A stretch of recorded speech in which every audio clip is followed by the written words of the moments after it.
Hoje nós começaremos a leitura do Evangelho segundo o Espiritismo de Allan Kardec. Prefácio.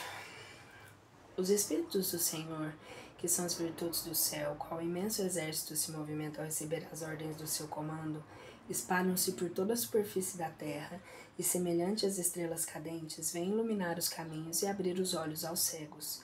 Eu vos digo, em verdade, que são chegados os tempos em que todas as coisas boas hão de ser restabelecidas no seu verdadeiro sentido, para dissipar as trevas, confundir os orgulhosos e glorificar os justos.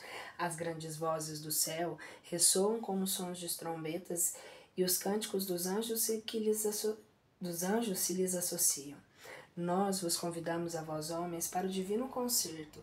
Tomai da lira, fazei uníssono as nossas vozes, e que um hino sagrado elas se estendam e repercutam de um extremo a outro universo.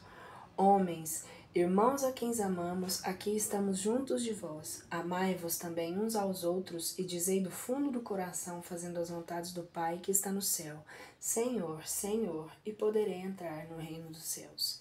Espírito de verdade. Nota: a instrução acima, transmitida por via mediúnica, resume a um tempo o verdadeiro caráter do Espiritismo e a finalidade dessa obra. Por isso foi colocada aqui como prefácio. Introdução. Objetivo dessa obra. Podem dividir-se em 5 partes as matérias contidas nos Evangelhos: os atos comuns da vida do Cristo, os milagres, as predições, as palavras que foram tomadas pela Igreja para o fundamento dos seus dogmas e o ensino moral. Só um momento, eu vou pegar uma blusa, estou com um pouco de frio.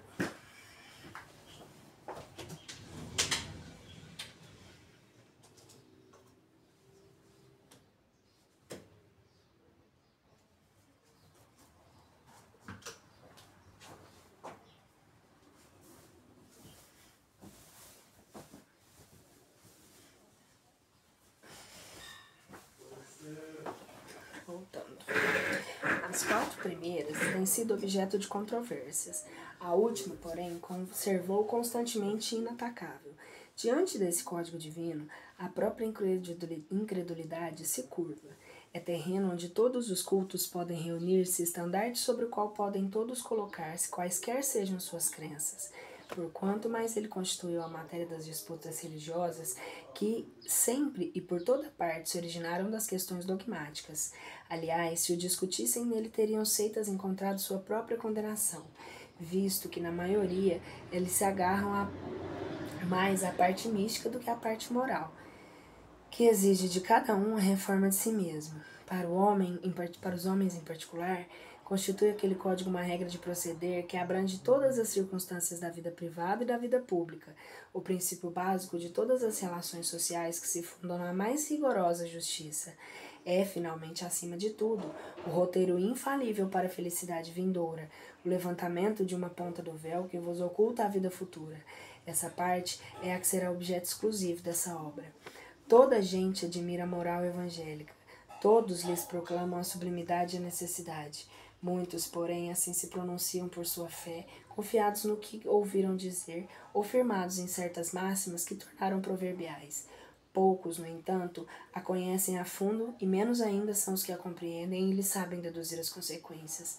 A razão está por muito na dificuldade que apresenta o entendimento do Evangelho para o maior número de seus leitores. É ininteligível. A forma alegórica é o internacional misticismo da linguagem que faz a maioria que leia por desencargo de consciência e por dever, como leem as preces, sem as entender, isso é, sem proveito. Passam-lhes despercebidos os preceitos morais disseminados aqui e ali, intercalados na massa das narrativas. Impossível, então, apanhar-se-lhes os conjuntos e tomá-los para o objeto de leitura e meditações especiais. É certo que tratados já se hão escrito de moral evangélica, mas o arranjo em moderno estilo literário que lhe tira a primitiva simplicidade que ao mesmo tempo lhe constitui o encanto e a autenticidade. Outro canto cabe dizer das máximas destacadas e reduzidas à sua mais simples expressão proverbial. Desde logo, já não passam de aforismos privados de uma parte do seu valor e interesse, pela ausência dos acessórios e das circunstâncias em que foram enunciadas. Para obviar a esses inconvenientes, nós reunimos nessa obra os artigos que podem compor, a bem dizer, um código de moral universal, sem distinção de culto. Nas citações, conservamos o que é útil ao desenvolvimento da ideia, pondo de lado unicamente o que não se prende ao assunto. Além disso, respeitamos escrupulosamente a tradução de Cesse, assim como a divisão em versículos. Em vez, porém, de nos atermos a uma ordem cronológica impossível e sem vantagem real para o caso, grupamos e classificamos metodicamente as máximas segundo as respectivas naturezas, de modo que decorram uma das outras, tanto quanto possível. A indicação dos números de ordens e dos capítulos e dos versículos permite que se recorra à classificação vulgar quando oportuno. Esse, entretanto, seria um trabalho material que por si só teria secundária utilidade. O essencial era pô-lo ao alcance de todos, mediante a explicação das passagens obscuras e o desdobramento de todas as consequências, tendo em vista a aplicação dos ensinos a todas as condições da vida. Foi o que tentamos fazer com a ajuda dos bons espíritos que nos assistem. Muitos pontos dos evangelhos, da Bíblia e dos autores sacros, em geral por si só, são ininteligíveis, perecendo alguns até irracionais por falta da chave que faculte se lhes apreenda o verdadeiro sentido. Essa chave está completa no Espiritismo, como já o puderam reconhecer os que têm estudado seriamente e como todos, mais tarde, ainda melhor o reconhecerão. O Espiritismo se nos depara por toda parte na antiguidade e nas diferentes épocas da humanidade. Por toda parte se lhes descobrem os vestígios, nos escritos, as crenças e nos monumentos. Essa razão, porque ao mesmo tempo lhe rasga os horizontes novos para o futuro, projeta luz não menos viva sobre os mistérios do passado. Só um momento.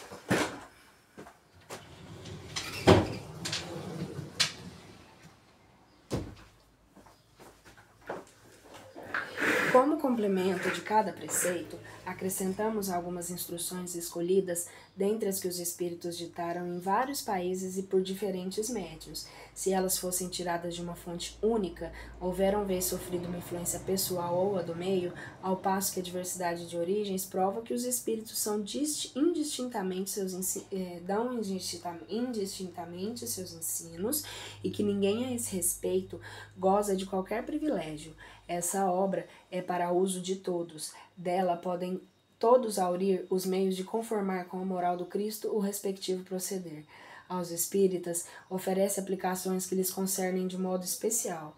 Graças às relações estabelecidas doravante e permanentemente entre os homens e o mundo invisível, a lei evangélica que os próprios espíritos ensinaram a todas as nações já não será letra morta, porque cada um a compreenderá e verá incessantemente compelido a pôr em prática o aconselho de seus guias espirituais. As instruções que promanam dos espíritos são verdadeiramente as vozes do céu que vêm esclarecer os homens e convidá-los à prática do Evangelho. Há uma nota de Allan Kardec. Houvéramos, sem dúvida, podido apresentar sobre cada assunto maior número de comunicações obtidas numa porção de outras cidades e centros além de que citamos. Tivemos, porém, de evitar a monotonia das repetições inúteis e limitar a nossa escolha a que, tanto pelo fundo quanto pela forma, se enquadravam melhor no plano desta obra, reservando para publicações ulteriores as que não puderam caber aqui. Quanto aos médiuns, abstivemos que não convia fazer exceções. Ademais, os nomes deles nenhum valor teriam acrescentado a que os médiuns verdadeiramente sérios nenhuma importância acrescentada à obra dos espíritos. Mencioná-los não fora, então, do que satisfazer ao amor próprio, coisa que os médiuns verdadeiramente sérios, sem nenhuma importância ligam. Compreendem eles que, por ser meramente passivo o papel que lhes toca, o valor das comunicações em nada lhe exalça o mérito pessoal, e que seria pueril envanecerem-se de um trabalho de inteligência ao qual é apenas mecânico o concurso que prestam. Introdução número 2. Autoridade da doutrina espírita. Controle universal dos espíritos, do ensino dos espíritos. Se a doutrina espírita fosse de concepção puramente humana, não ofereceria por senhor senão as luzes daquele que a houvesse concebido. Ora, ninguém nesse mundo pode alimentar fundamentamente a pretensão de possuir com exclusividade a verdade absoluta. Se os espíritos que a revelam se houvessem manifestado a um só homem, nada lhe garantiria origem, porquanto fora mister acreditar sobre a palavra naquilo que se dissesse ter recebido deles o ensino. Admita, de sua parte, sinceridade perfeita, quando muito poderia ele convencer as pessoas de suas relações. Conseguiria secretários, mas nunca chegaria a congregar todo mundo. Quis Deus que a nova revelação chegasse aos homens por mais rápido caminho e mais autêntico. Incumbiu, pois, os espíritos de levá-la de um polo a outro, manifestando-se por toda a parte, sem conferir a ninguém o privilégio de lhes ouvir a palavra. Um homem pode ser ludibriado e pode enganar-se a si mesmo. Já não será assim quando milhões de criaturas ouvem a mesma e veem a mesma coisa. Constitui isso uma garantia para cada um e para todos. Ademais, pode fazer que se desapareça um homem, mas não se pode fazer que desapareçam as coletividades. Podem queimar-se os livros, mas não os espíritos. Ora, queimem-se todos os livros e a fonte da doutrina não deixaria de conversar-se inexaurível pela razão mesmo de não estar na terra, surgir em todos os lugares e de poderem todos se descendentar nela. Faltem homens para difundi-la, haverá sempre os espíritos, cuja atuação a todos atinge, aos quais ninguém pode atingir.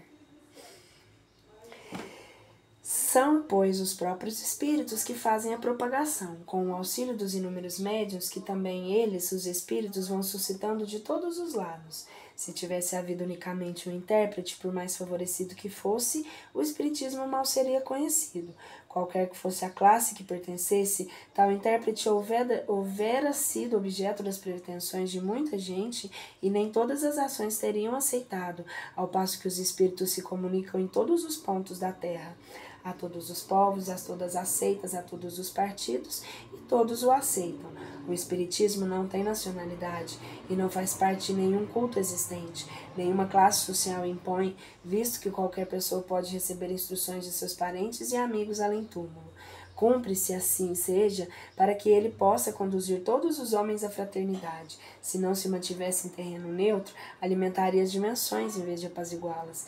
Nessa universalidade do ensino dos espíritos reside a força do espiritismo e também a causa de sua tão rápida propagação, ao passo que a palavra de um só homem, mesmo com o concurso da imprensa, levaria séculos para chegar ao conhecimento de todos os milhares de vozes que se fazem ouvir simultaneamente em todos os recantos do planeta, proclamando os mesmos princípios, transmitindo aos mais ignorantes como aos mais doutos, a fim de que não haja deserdados. É uma vantagem de que não gozar ainda nenhuma das doutrinas sugeridas até hoje. Se o espiritismo, portanto, é uma verdade, não teme o mal-querer dos homens e nem as revoluções morais, nem as subversões físicas do globo, porque nada disso pode atingir os espíritos. Não é essa, porém, a única vantagem que lhe decorre da sua excepcional posição. Ela lhe faculta inatacável garantia contra todos os cismas que pudessem provir, seja da ambição de alguns, seja da contradição de certos espíritos. Tais condições, não há negar, são uma escolha, mas que traz consigo o remédio do lado do mal. Ao lado do mal. Sabe-se que os espíritos, em virtude da diferença entre as suas capacidades, longe se acham de estar individualmente considerados na posse de toda a verdade, que nem a todos é dado penetrar certos mistérios e que o saber de cada um deles é proporcional à sua depuração, que os espíritos vulgares mais não sabem que muitos homens, que entre eles como entre estes, há presunçosos e sofômanos, que julgam saber o que ignoram, sistemáticos que tomam por verdade as suas ideias, enfim, só os espíritos da categoria mais elevada, os que já estão completamente desmaterializados, se encontram despidos das ideias e preconceitos terrenos, mas também é sabido que os espíritos enganadores não escrupulizam em tomar nomes que não lhes pertencem para impingirem suas utopias. Daí resulta, com relação a tudo o que seja fora do âmbito do ensino exclusivamente moral, as revelações que cada um possa receber terão caráter individual, sem cunho de autenticidade, que devem ser consideradas opiniões pessoais ou de tal qual o espírito e que imprudente for aceitá-las e propagá-las levianamente como verdade absolutas. O primeiro exame comprobativo é, pois sem contradita, o da razão, ao qual cumpre se submeta sem exceção tudo que vem dos espíritos. Toda teoria em manifesta contradição com o bom senso, com uma lógica rigorosa e com os dados positivos já adquiridos. Deve ser rejeitada, por mais respeitável que seja o nome que traga como assinatura. Incompleto, porém, ficará esse exame em muitos casos, por efeito da falta de luzes de certas pessoas e das tendências de não poucas a tomar as próprias opiniões como juízes únicos da verdade. Assim sendo, que hão de fazer aqueles que nos depositam confiança absoluta em si mesmos, buscar o parecer da maioria e tomar por guia a opinião dessa. De tal modo é que se deve proceder em face dos que digam os espíritos, que são os primeiros a nos fornecer os meios de consegui-lo. A concordância, no que ensina os espíritos, é, pois, a melhor comprovação. Importa, no entanto, que ela se dê em determinadas condições. A mais fraca de todas ocorre quando um médium, a sós, interroga muitos espíritos acerca de um ponto duvidoso. É evidente que, se ele estiver sob o império de uma obsessão ou lidando com um espírito mistificador, este pode lhe dizer a mesma coisa sob diferentes nomes. Tampouco garantia alguma suficiente haverá na conformidade que apresente o que se possa obter por diversos médiuns no centro, porque podem estar todos sob uma mesma influência. Uma só garantia séria existe para o ensino dos espíritos, a concordância que haja entre as revelações que eles façam espontaneamente, servindo-se de grande número de médiuns, estranhos uns aos outros e em vários lugares. Vê-se bem que não se trata aqui das comunicações referentes a interesses secundários, mas do que respeita aos princípios por mesmos da doutrina. Prova da experiência que, quando um princípio novo tem que ser enunciado, isso se dá espontaneamente em diversos pontos ao mesmo tempo e de modo idêntico, se não quanto à forma, quanto ao fundo. Se, portanto, aprouver a um espírito formular um sistema excêntrico baseado unicamente nas suas ideias e com exclusão da verdade, pode ter certeza de que, se tal sistema conservar-se-á circunscrito, e cairá diante das instruções dadas de todas as partes, conforme os múltiplos exemplos que já se conhecem. Foi essa unanimidade que pôs por terra todos os sistemas parciais que surgiram na origem do Espiritismo, quando cada um explicava à sua maneira os fenômenos e antes que se conhecessem as leis que regem as relações entre o mundo visível e o mundo invisível. Essa base em que nos apoiamos quando formulamos um princípio da doutrina. Não é porque esteja de acordo com as nossas ideias que o... vou me segurar. Não é de acordo que estejam com as nossas ideias, porque as ideias não são minhas, eu só estou lendo. Não é porque esteja de acordo com as nossas ideias que o temos por verdadeiro. Não nos arvoramos absolutamente em hábito supremo da verdade e a ninguém dizemos: crede em tal coisa, porque somos nós que vô-lo dizemos. A nossa opinião não passa aos vossos próprios olhos de uma opinião pessoal que pode ser verdadeira ou falsa, visto que não nos considerarmos mais infalível do que qualquer outro. Também não é porque um princípio nos foi ensinado que para nós ele exprime a verdade, mas porque recebeu a sanção da concordância. Na posição em que nos encontramos, a receber as comunicações perto de 1000 centros espíritas sérios, disseminados pelos mais diversos pontos da Terra, achamos-nos em condições de observar sob que o princípio se estabelece com a concordância. Essa observação é que nos tem guiado até hoje e que nos guiará a novos campos que o Espiritismo terá de explorar, porque estudando atentamente as comunicações vindas tanto da França como do estrangeiro, reconhecemos pela natureza especial das revelações que ele tende a entrar por um novo caminho e que lhe chegou o momento de dar um passo para diante. Essas revelações, feitas muitas vezes com palavras veladas, hão frequentemente passado despercebida a muitos dos que as obtiveram. Outros julgaram-se únicos a possuí-las. Tomadas insuladamente, elas para nós nenhum valor teriam. Somente a coincidência lhes imprime a gravidade. Depois, chegado o momento de serem entregues à publicidade, cada um se lembrará de ter obtido as instruções do mesmo sentido. Esse movimento geral, que observamos e estudamos com assistência dos nossos guias espirituais, é o que nos auxilia a julgar da oportunidade de fazermos ou não alguma coisa. Essa verificação universal constitui uma garantia para a unidade futura do espírito e anulará todas as teorias contraditórias. Aí é que no porvir se encontrará o critério da verdade. O que deu lugar ao êxito da doutrina exposta em O Livro dos Espíritos e O Livro dos Médiuns foi o que todos esses livros contêm. Se todos os lados tivessem vindo os espíritos contradizê-la, já de há muito haveriam naquelas obras experimentado a sorte de todas as concepções fantásticas. Nem mesmo o apoio da imprensa salvaria-as do naufrágio, ao passo que, privadas como se viram desse apoio, não deixaram elas de abrir caminhos e de se avançar celeremente. É que tiveram o apoio dos espíritos, cuja boa vontade não só compensou, como também sobrepujou o mal querer dos homens. Assim sucederá a todas as ideias que, emanando em qualquer dos espíritos, quer dos espíritos, quer dos homens, não possam suportar a prova desse confronto, cuja força ninguém é lícito contestar.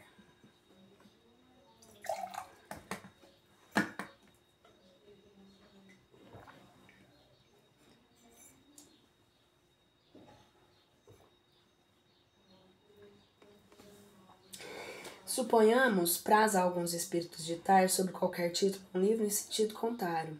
Suponhamos que, mesmo com a intenção hostil, objetivamos desacreditar a doutrina e a malevolência suscitasse a comunicações apócrifas, que a influência poderiam exercer de tais escritos, desde que se todos os lados desmentissem os espíritos. É com a adesão destes que se deve garantir aquele que queira lançar em seu nome um sistema qualquer. Do sistema de um só ao de todos, medeia a distância que vai da unidade ao infinito, que poderão conseguir os argumentos desses detratores sobre a opinião das massas, quando milhões de vozes amigas provindas do espaço se façam ouvir em todos os recantos do universo e no seio das famílias a infirmá-los?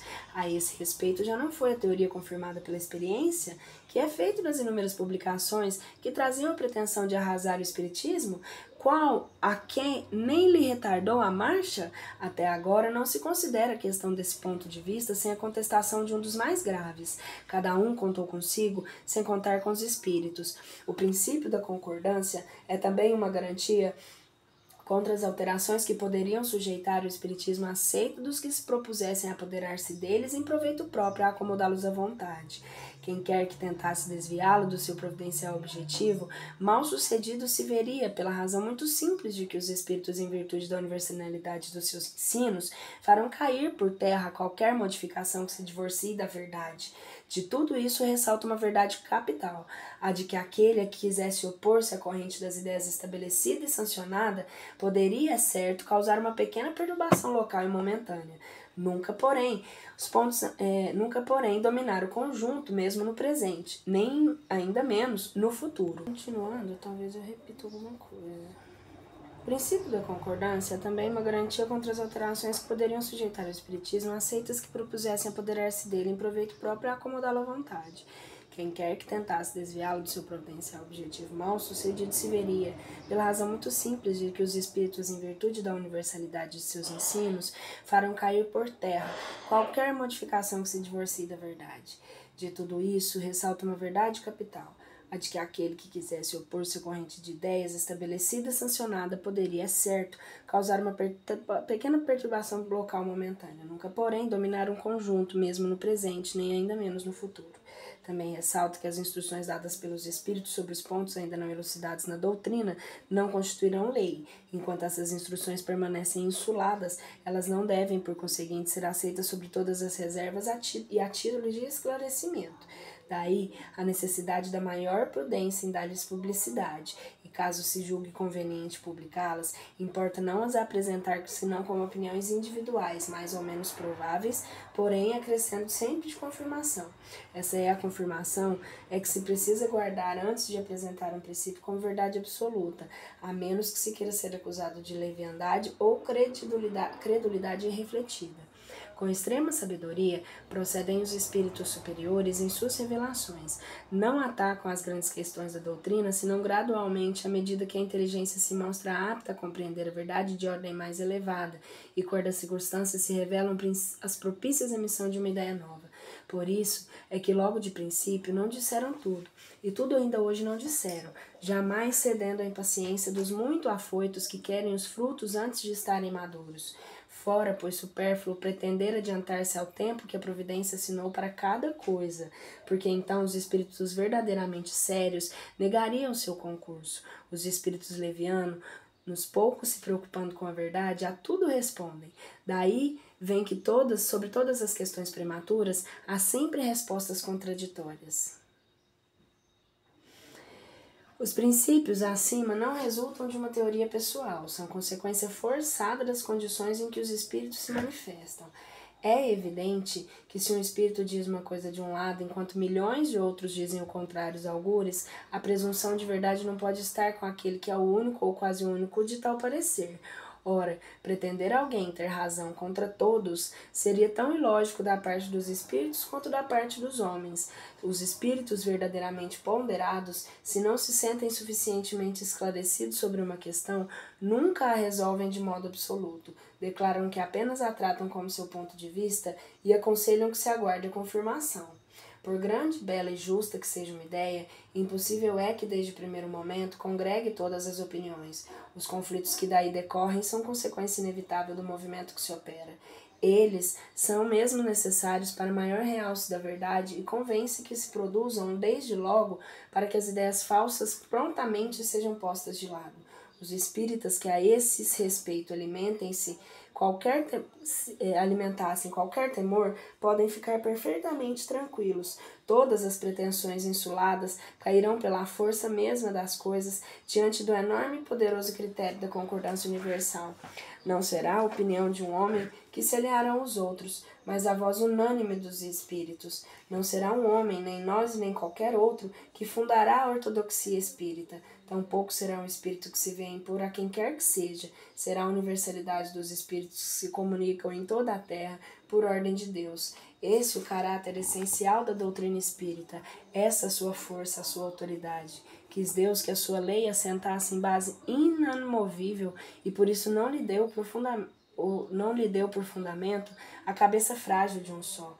Diante de tão poderoso aerópago, onde não se conhecem corilhos, nem rivalidades ciosas, nem seitas, nem nações, é que virão quebrar-se todas as oposições, todas as ambições, todas as pretensões à supremacia individual. É que os quebraríamos nós mesmos se quiséssemos substituir os seus decretos soberanos pelas nossas ideias. Só ele decidirá todas as questões litigiosas e imporá o silêncio às dissidências e dará razão a quem as tenha. Diante desse imponente acordo de todas as vozes do céu, que pode a opinião de um homem ou de um espírito? Menos do que a gota d'água que se perde no oceano, menos do que a voz da criança que a tempestade abafa. A opinião universal, eis o juiz supremo, que se pronuncia em última instância. Formam-na todas as opiniões individuais. Se é uma dessas verdadeira, apenas tem na balança o seu peso relativo. Se é falsa, não pode prevalecer sobre todas as demais. Nesse imenso concurso, as individualidades se apagam, o que constitui novo insucesso para o orgulho humano.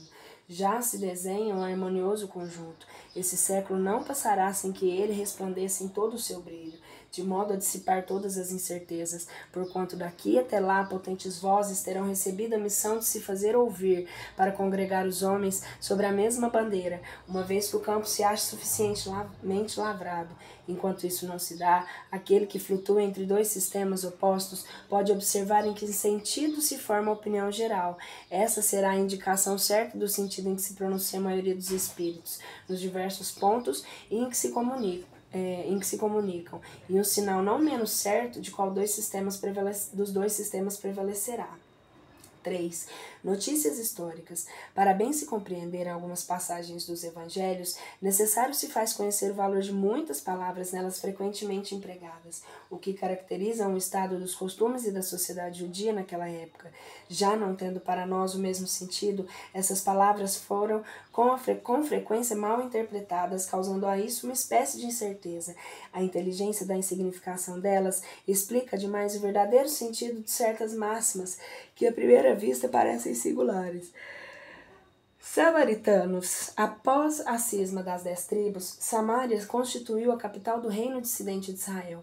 Destruída e reconstruída várias vezes, tornou-se sobre os romanos a cabeça da Samária, uma das 4 divisões da Palestina. Herodes, chamado Grande, que embelezou suntuosos monumentos e para lisonjear Augusto lhe deu o nome de Augusta, em grego, Sebaste. Os samaritanos estiveram quase constantemente em guerra com os reis de Judá. A aversão profunda, datando a época da separação, perpetuou-se entre os dois povos, que evitaram todas as relações recíprocas. Aqueles, para tornarem maior a cisão e não terem de vir a Jerusalém pela celebração das festas religiosas, construíram para si um templo particular e adotaram algumas reformas. Somente admitiam o Pentateuco, que continha a lei de Moisés, e rejeitavam todos os outros livros, que a esse foram posteriormente anexados. Seus livros sagrados eram escritos em caracteres hebraicos da mais alta antiguidade. Para os judeus ortodoxos, eles eram etéricos e, portanto, desprezados e anematizados e perseguidos. O antagonismo das nações tinha por fundamento único a divergência das opiniões religiosas, se bem fosse a mesma origem das crenças de uma e outra. Esses eram os protestantes desse tempo. Ainda hoje se encontram samaritanos em algumas religiões do Levante, particularmente em Nablus e Jaffa. Observaram a lei de Moisés com mais rigor que os outros judeus e só entre si contraem alianças. Nazarenos, nome dado na antiga lei aos judeus que faziam voto perpétuo ou temporário de guardar perfeita pureza. Eles comprometiam a observar a castidade, a abster-se das bebidas alcoólicas e a conservar a cabeleira. Sansão, Samuel e João Batista eram nazarenos. Mais tarde, os judeus deram esse nome aos primeiros cristãos por alusão a Jesus de Nazaré. Também foi essa denominação de uma seita etérica os primeiros séculos da era cristã, a qual, do mesmo modo que os ebionitas, de quem adotava certos princípios, misturavam as práticas do mosaísmo com os dogmas cristãos, seita essa que desapareceu logo no século IV.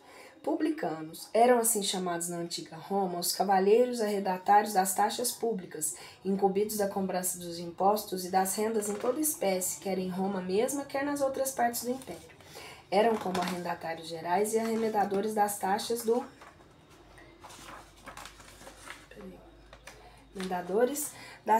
antigo regime na França e que ainda existem em algumas regiões. Os riscos que estavam sujeitos faziam os olhos se fechassem para as riquezas que muitas vezes adquiriram e que parte de alguns eram frutos de exações de lucros escandalosos.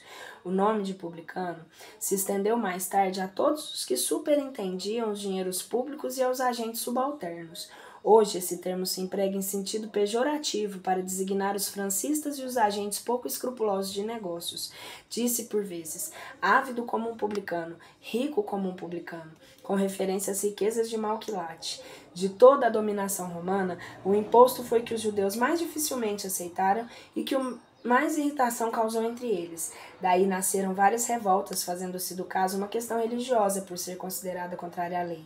Constituiu-se mesmo um partido poderoso, cuja frente se pôs um certo Judá, apelidado o Gaulonita, tendo por princípio o não pagamento do imposto. Os judeus, pois abominavam o imposto, e como consequência, todos que eram encarregados de arrecadá-lo, donde a aversão votavam aos publicanos de todas as categorias, e entre os quais podiam encontrar pessoas muito estimáveis, mas que, em virtude das suas funções, eram desprezadas, assim como que elas mantinham relações, os quais se viam atingidos pela mesma reprovação. Os judeus de destaque se consideravam um comprometimento ter com eles intimidade. Portageiros eram arrecadadores de baixa categoria, incumbidos principalmente da cobrança dos direitos das entradas de entrada nas cidades. Suas funções correspondiam mais ou menos à dos empregados de alfândega e recebedores dos direitos de barreira. Compartilhavam da repulsa que pesava sobre os republicanos em geral. Essa razão porque o evangelho se depara frequentemente com a palavra publicano ao lado da expressão gente de má vida. Tal qualificação não implicava a de debochados ou vagabundos. Era um termo de desprezo, sinônimo de gente de má companhia, gente indigna de conviver com pessoas distintas. Fariseus, do hebreu parush, divisão, separação. A tradição constituía parte importante da teologia dos judeus. Consistia numa compilação das interpretações sucessivamente dadas ao sentido das escrituras e tornadas artigos de dogma. Constituía entre os doutores assuntos de discussões intermináveis, as mais das vezes sobre simples questões de palavras ou formas, no gênero das disputas teológicas e das sutilezas da escolástica da Idade Média. Daí nasceram diferentes seitas, cada uma das quais pretendia ter o monopólio da verdade, detestando-se umas às outras, como só ia acontecer.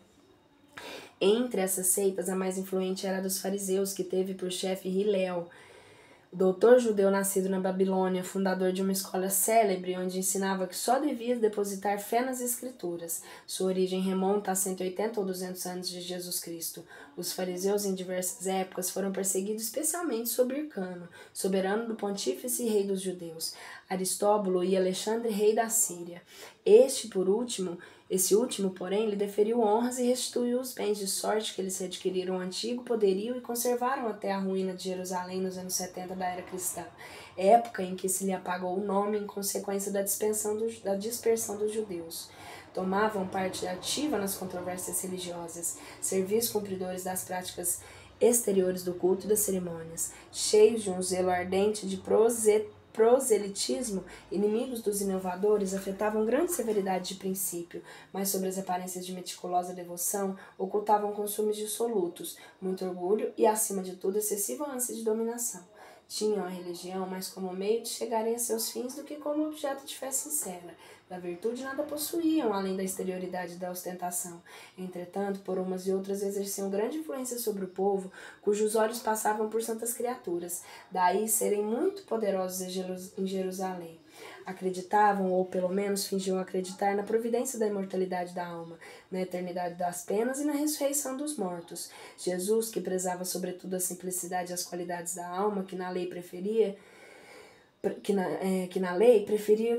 o espírito que vivificava a letra que mata, se aplicou durante toda a sua missão. A eles desmascarar a hipocrisia, pelo que tinha neles encarniçados inimigos. É essa a razão por que se ligaram aos príncipes dos sacerdotes para amotinar contra ele o povo eliminado.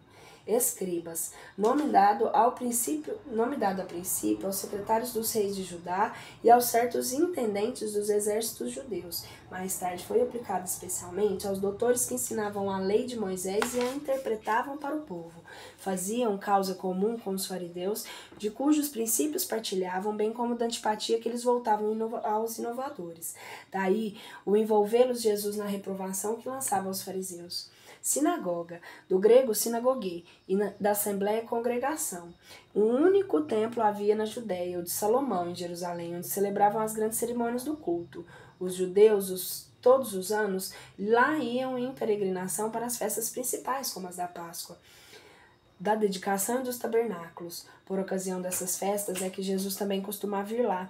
As outras cidades não possuíam templos, mas apenas sinagogas, edifícios onde os judeus se reuniam aos sábados para fazer preces públicas sob a chefia dos anciãos e dos escribas e os doutores da lei. Nelas também se realizavam as leituras dos livros sagrados, seguidas das explicações e dos comentários, atividades das quais qualquer pessoa podia participar. Por isso é que Jesus, sem ser sacerdote, ensinava aos sábados nas sinagogas. Desde a ruína de Jerusalém e a dispersão dos judeus, as sinagogas nas cidades por eles habitadas servem de templo para a celebração do culto.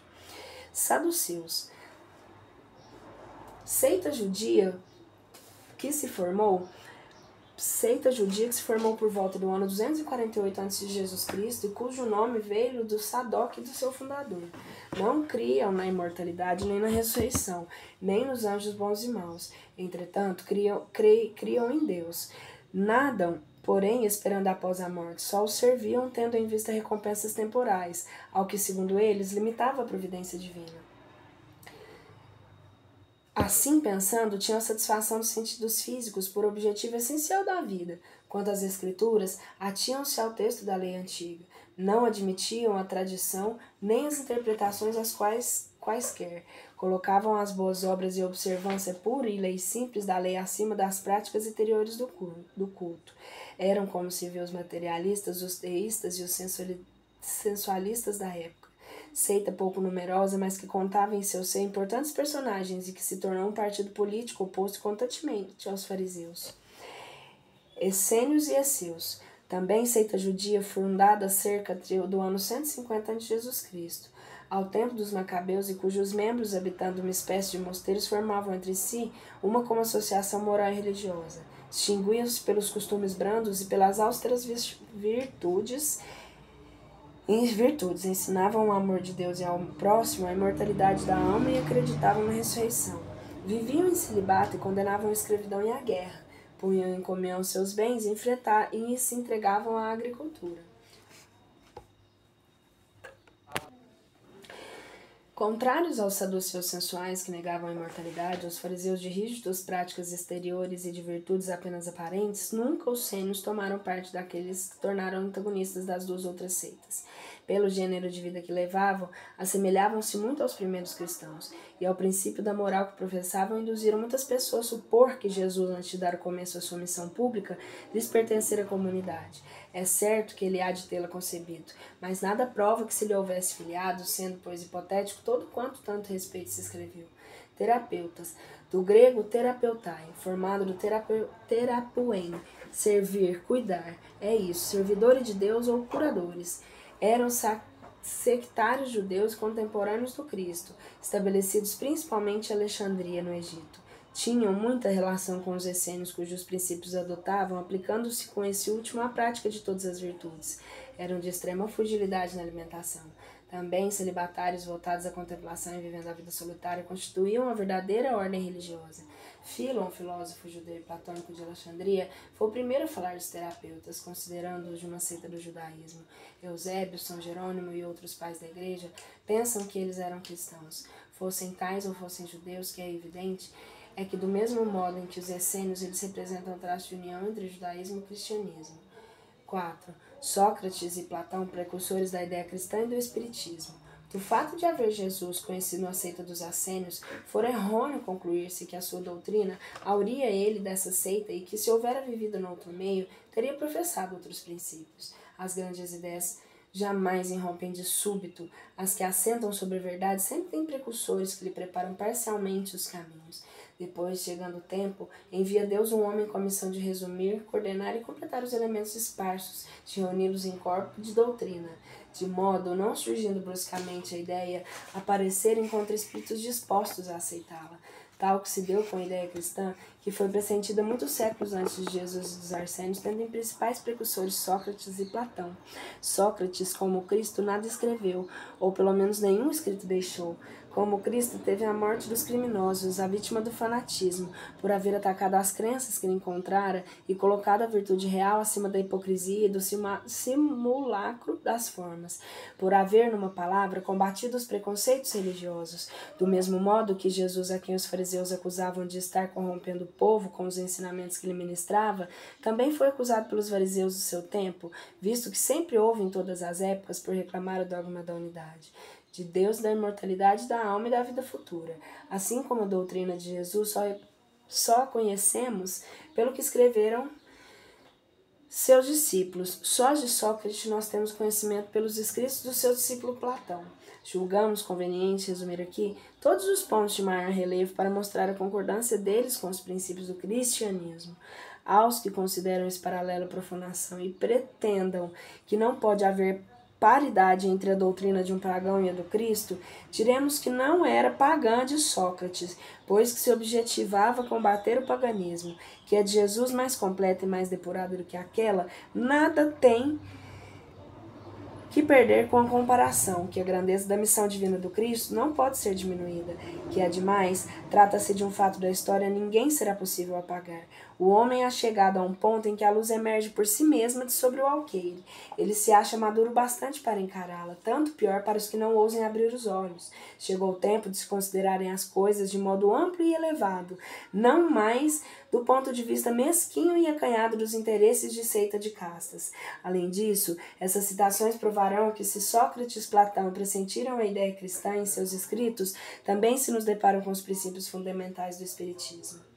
Resumo da doutrina de Sócrates e Platão.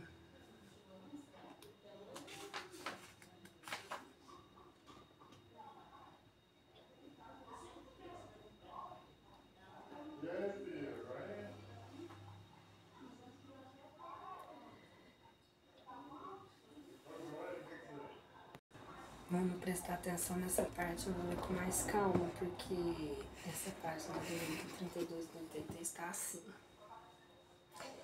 Então eu acredito que seja para que a gente tenha atenção. Não vou entrar em questões sobre ter ou não feito isso aqui, mas enfim, deixemos apenas o registro e continuemos a leitura. Aos que considerarem esse paralelo uma profanação e pretendam que não pode haver paridade entre a doutrina de um pagão e a do Cristo, diremos que não era pagã de Sócrates, pois que se objetivava combater o paganismo, que a de Jesus, mais completa e mais depurada do que aquela, nada tem que perder com a comparação, que a grandeza da missão divina do Cristo não pode ser diminuída, que ademais trata-se de um fato da história que a ninguém será possível apagar. O homem é chegado a um ponto em que a luz emerge por si mesma sobre o alqueire. Ele se acha maduro bastante para encará-la, tanto pior para os que não ousem abrir os olhos. Chegou o tempo de se considerarem as coisas de modo amplo e elevado, não mais do ponto de vista mesquinho e acanhado dos interesses de seitas e castas. Além disto, estas citações provarão que se Sócrates e Platão pressentiram a ideia cristã, em seus escritos também se nos deparam os princípios fundamentais do Espiritismo. Resumo da doutrina de Sócrates e Platão. Primeiro, o homem é uma alma encarnada. Antes da sua encarnação, existiam unida aos tipos primordiais das ideias do verdadeiro e do bem e do belo. Separa-lhe deles e, encarnado e o recordando do seu passado, é mais ou menos atormentada pelo desejo de voltar a ele. Não pode-se enunciar mais claramente a distinção e a independência entre o princípio inteligente e o princípio material. Além disso, a doutrina da pré-existência da alma, da vaga intuição que ela guarda de um outro mundo a que aspira, da sua benevolência ao corpo, da sua saída do mundo espiritual para encarnar e da sua volta a este mesmo mundo após a morte. É finalmente o germen da doutrina dos anjos decaídos. 2. A alma se transvia e se perturba quando se serve do corpo para considerar qualquer objeto.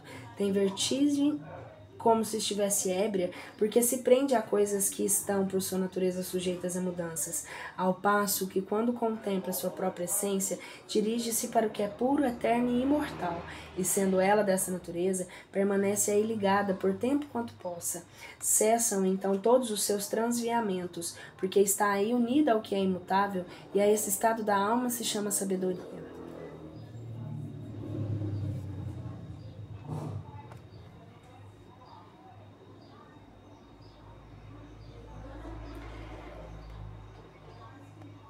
Assim, ilude a si mesmo o homem que considera as coisas de modo terra a terra do ponto de vista material. Para as apreciar com justeza, tem de ver-as do alto, isso é, do ponto de vista espiritual. Aquele, pois que verá da posse da verdadeira sabedoria, tenha de isolar do corpo a alma para ver com os olhos do espírito. É o que ensina o Espiritismo. Enquanto tivermos o nosso corpo e a alma se achar mergulhada nessa corrupção, nunca possuiremos o objeto de nossos desejos, a verdade. Com efeito, o corpo nos suscita 1000 obstáculos pela necessidade em que achamos de cuidar dele.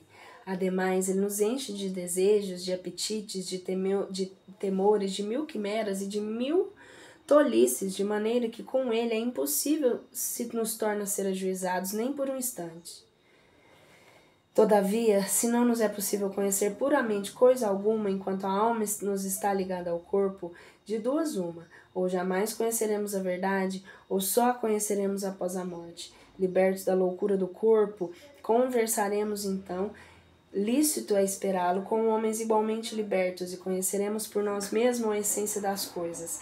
Essa razão porque os verdadeiros filósofos se exercitam em morrer e a morte não lhes figura de modo nenhum terrível.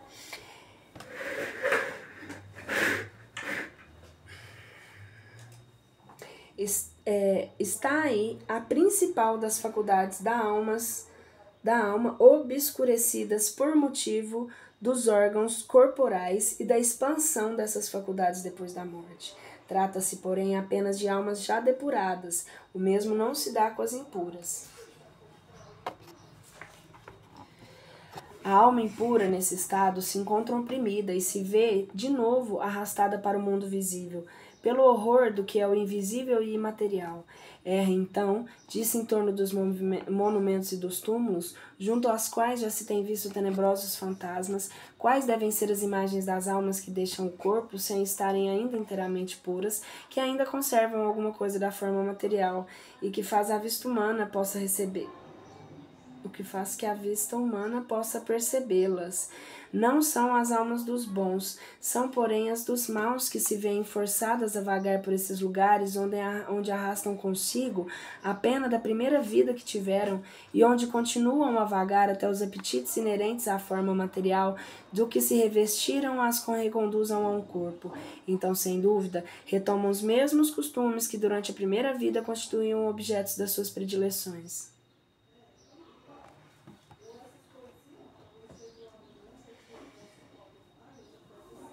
Não somente o princípio da reencarnação se acha aí claramente expresso, mas também os estados das almas que se mantêm sob o jugo da matéria, descrito ao qual mostra o Espiritismo nas evocações.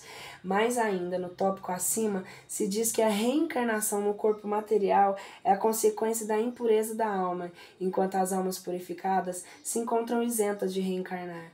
Outra coisa não diz o Espiritismo, acrescentando apenas a alma com as boas resoluções tomou na erraticidade do que possui os conhecimentos adquiridos.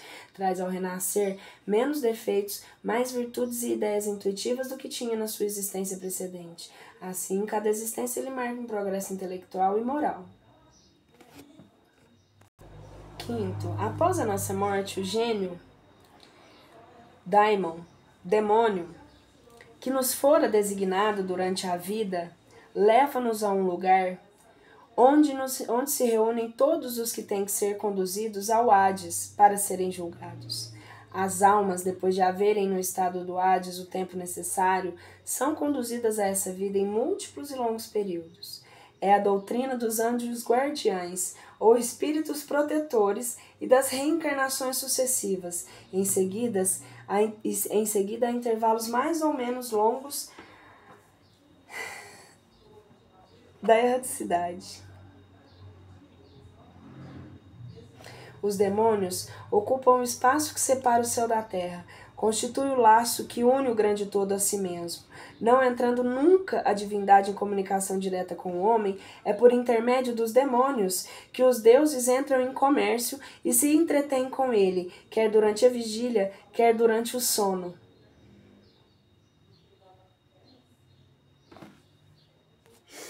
A palavra daimon, da qual fizeram o termo demônio, não era na antiguidade tomada à má parte como nos tempos modernos. Não designava exclusivamente seres malfazejos, mas todos os espíritos em geral, dentre os quais se destacavam espíritos superiores, chamados deuses, e os menos elevados, ou demônios propriamente ditos, que comunicavam diretamente com os homens. Também o Espiritismo diz que os espíritos povoam o espaço, que Deus só se comunica com os homens por intermédio dos espíritos puros, que são incumbidos de lhes transmitir as vontades, que os espíritos comunicam com eles durante a vigília e durante o sono. Ponde em lugar da palavra demônio a palavra espírito e tereis a doutrina espírita, por onde a palavra anjo e tereis a doutrina cristã.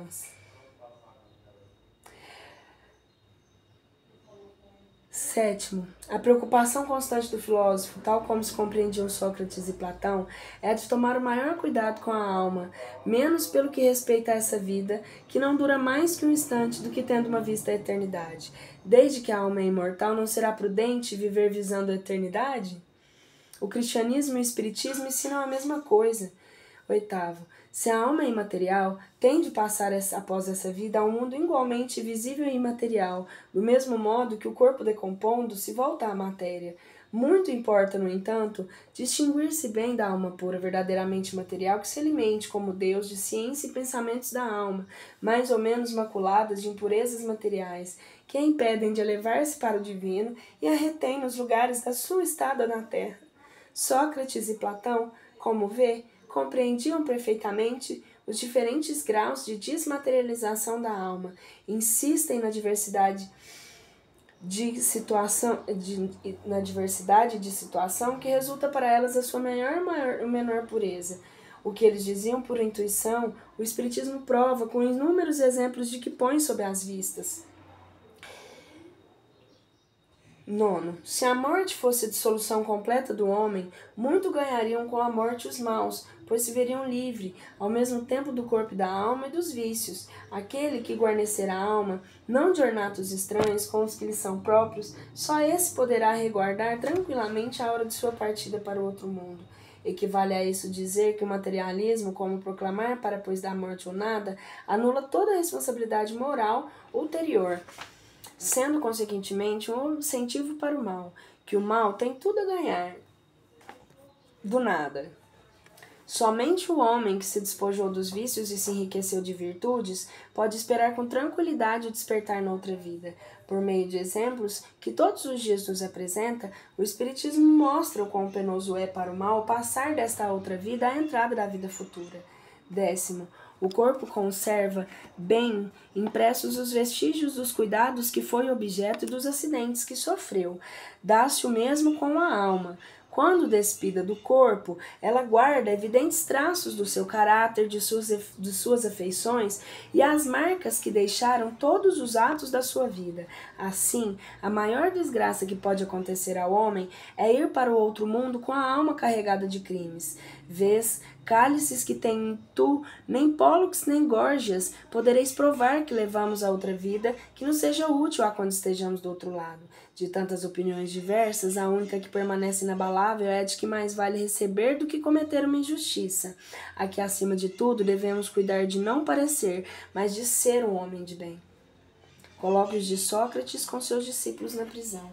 Depara-se-nos aqui outro ponto capital, confirmado hoje pela experiência, o de que a alma não depurada conserva as ideias, as tendências, o caráter e as paixões que teve na terra.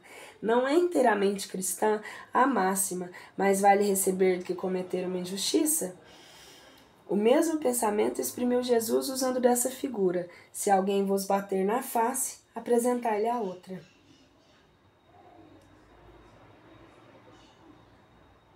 Mais vale receber do que cometer uma injustiça.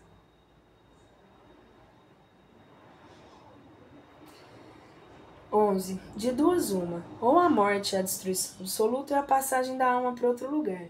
Se tudo tem de extinguir-se, a morte será como uma dessas raras noites que passamos sem sono e sem nenhuma consciência de nós mesmos. Todavia, se a morte é apenas uma mudança de morada, passagem para o lugar onde os mortos têm de se reunir, que felicidade há de encontrarmos lá quem conhecemos. O meu maior prazer seria de examinar de perto os habitantes dessa outra morada e de se distinguir lá, como aqui, os que são dignos dos que se julgam tais e não são. No entanto, é o tempo de separarmos eu para morrer, vós viverdes. Sócrates a seus juízes. Segundo Sócrates, os que viveram na terra se encontram após a morte e se reconhecem. Mostra o espiritismo que continuam as relações que entre eles se estabeleceram, de tal maneira que a morte não é nem uma interrupção nem a cessação da vida, mas uma transformação em solução de continuidade.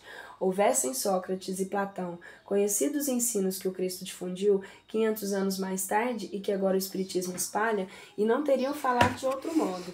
Não há nisso, entretanto, que surpreenda se considerarmos que as grandes verdades são eternas e que os espíritos adiantados hão de tê-las conhecidos antes de virem à terra para onde as trouxeram. Que Sócrates, Platão e os grandes filósofos daquele tempo bem podem, depois de ter sido do que secundaram o Cristo na sua missão divina, escolhidos para esse fim precisamente por se acharem mais do que os outros, em condições de lhes compreenderem as sublimes lições que finalmente pode dar-se, façam eles agora parte da pleiade dos espíritos encarregados de ensinar aos homens as mesmas verdades. 12. Nunca se deve retribuir uma injustiça com outra injustiça, nem fazer mal a ninguém, seja qual for o dano que hajam nos causado. Poucos, no entanto, serão os que admitam esse princípio, e os que se desentenderem a tal respeito nada mais farão sem dúvida do que se votarem aos outros mútuo desprezo. Não está aí o princípio de caridade que prescreve não se retribua o mal com o mal e perdoe os seus inimigos? 13. É pelos frutos que reconhece a árvore. Toda ação deve ser qualificada pelo que produz. Qualificá-la de má, quando ela provenha do mal. De boa, que dê origem ao bem. Essa máxima, pelos frutos que se conhece a árvore, se encontra muitas vezes repetida textualmente no Evangelho. 14. A riqueza é um grande perigo. Todo homem que ama a riqueza não ama a si mesmo, nem ao céu, nem ao que é seu. Ama uma coisa que lhe é ainda estranha, mas que lhe pertence. 15. As mais belas preces e os mais belos sacrifícios trazem menos à divindade do que uma alma virtuosa que faz esforços por lhe se assemelhar. Grave coisa fora que os deuses dispensassem mais atenção às nossas oferendas do que à nossa alma. Se tal se desse, poderiam os mais culpados conseguir que eles lhes tornassem propícios, mas não verdadeiramente justos e retos, só são os que por suas palavras e atos cumprem seus deveres para com os deuses e para com os homens.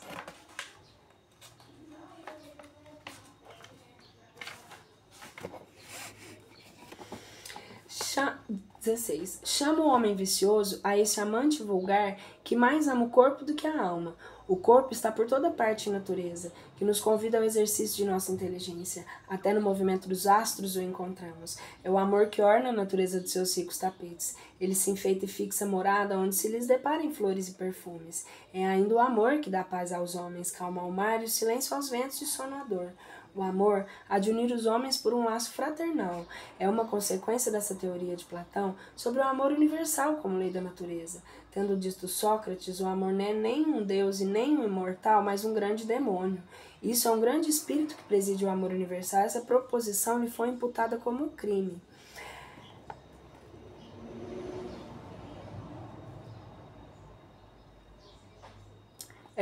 A virtude não pode ser ensinada, vem por dom de Deus aos que possuem.